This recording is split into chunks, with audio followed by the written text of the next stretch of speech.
Hassan lived the life many envied, a devoted husband, a loving father, and a respected figure in his community. But beneath this perfect image lay a secret that could destroy everything he held dear. Hassan finishes his prayers and glances at his phone. A text notification pops up from Tunde with the words, "We need to talk, no more hiding." Hassan walks into a discreet cafe where Tunde is waiting. Tunde said firmly, "I can't keep living in the shadows, Hassan. If you truly care for me, it's time to make a choice." Hassan looks around nervously, his voice barely above a whisper. Hassan replied, "You don't understand. My family, my faith, my community. This will ruin everything." Tunde leans forward, anger simmering. Tunde asked, "And what about me? Do I mean nothing to you? I've sacrificed so much to be with you." The tension builds as Hassan clenches his fists, torn between two lives. Later that evening, Hassan sits quietly at dinner with his family. His wife Aisha notices his distraction. Aisha asked, "Hassan, you've been so distant lately. Is everything all right?" The weight of his double life bore down on Hassan.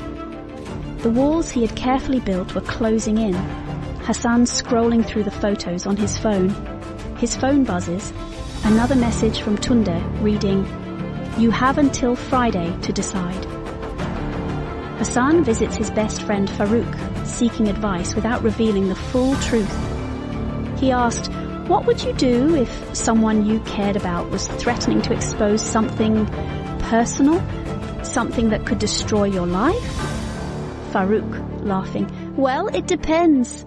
Are we talking about money or something more delicate? Secrets don't stay buried forever, Hassan. Whatever it is, you need to take control before it controls you." Hassan left. On Friday, Hassan meets Tunde at a secluded spot near the Ogun River. Tunde is visibly frustrated. Tunde asked, "So, what's your decision? Do I continue to live in silence while you play the perfect family man?" Hassan replies angrily, "You don't understand what you're asking me to give up. My children, my wife, my reputation, everything." Tunde yelled, "Then maybe you should have thought about that before starting this with me. I'm tired, Hassan. If you won't tell her, I will." Hassan's carefully constructed world was teetering on the edge of collapse. And in his desperation, dangerous thoughts began to creep in. That night, Hassan drives home but parks outside instead of going in. He sits in the car, staring blankly ahead.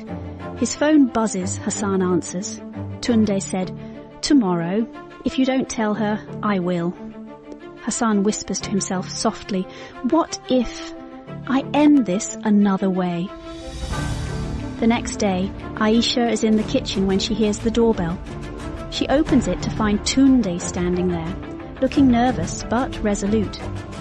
Tunde, quietly, "Good morning. We need to talk. It's about your husband." The truth is out, and the choices Hassan has made will haunt everyone involved. But what comes next? Is there redemption in betrayal, or will the shadows consume them all?